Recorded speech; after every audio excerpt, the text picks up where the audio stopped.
नमस्कार मंडळी, जय शिवराय. आपण आहोत गिरगावच्या साहित्य संघ मंदिरामध्ये आणि इथे आज कुणाच्या खांद्यावर हे नाटक होतं.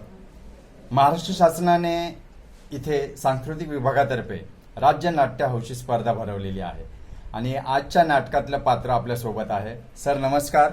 नमस्कार, मी अरुण कदम.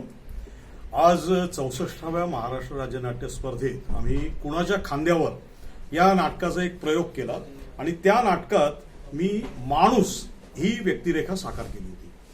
कुणाच्या खांद्यावर हे एका रशियन नाटकाचं रूपांतर आहे आणि त्याच्यामध्ये एक अतिशय महत्वाची घटना अशी घडते की एक माणूस व्यवस्थेच्या विरुद्ध लढा देतो. त्यासाठी तो त्याला जे जे काही शक्य असतं ते सगळं करतो. स्वतःच्या आयुष्याची तो तिथे इतिश्री करायला तयार झालेला असतो.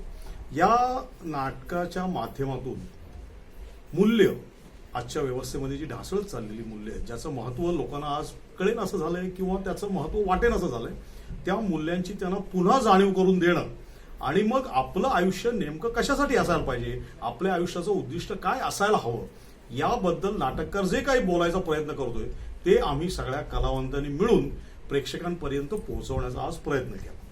तर मला असं वाटतं की एकूणच आज तो आमच्या नाटकातला माणूस आणि तो ज्यांच्या विरुद्ध हा लढा देतोय असे आरोग्यमंत्री, त्यांच्या सहाय्यक मंत्री, या सगळ्या मंडळींच्या माध्यमातून एक असं प्रतीक निर्माण करायचा प्रयत्न केला की सामान्यातला सामान्य माणूस हा शेवटी खूप महत्वाचा आहे आणि त्या सामान्य माणसाचा विचार जर व्यवस्थेतली बडी मंडळी करणार नसतील तर त्यांना त्याचं भान आणून देणं हे फार गरजेचं आहे आणि हे प्रत्येकाचं कर्तव्य आहे. आमच्या नाटकातून हा संदेश आज पोहोचला असेल अशी माझी अपेक्षा आहे.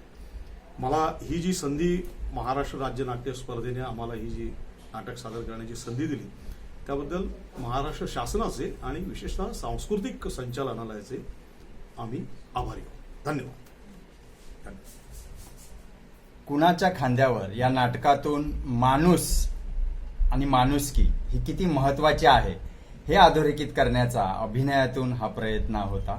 सर, आपल्याला आपल्या पुढच्या नाट्य प्रवासाला आमच्याकडून खूप खूप शुभेच्छा. धन्यवाद.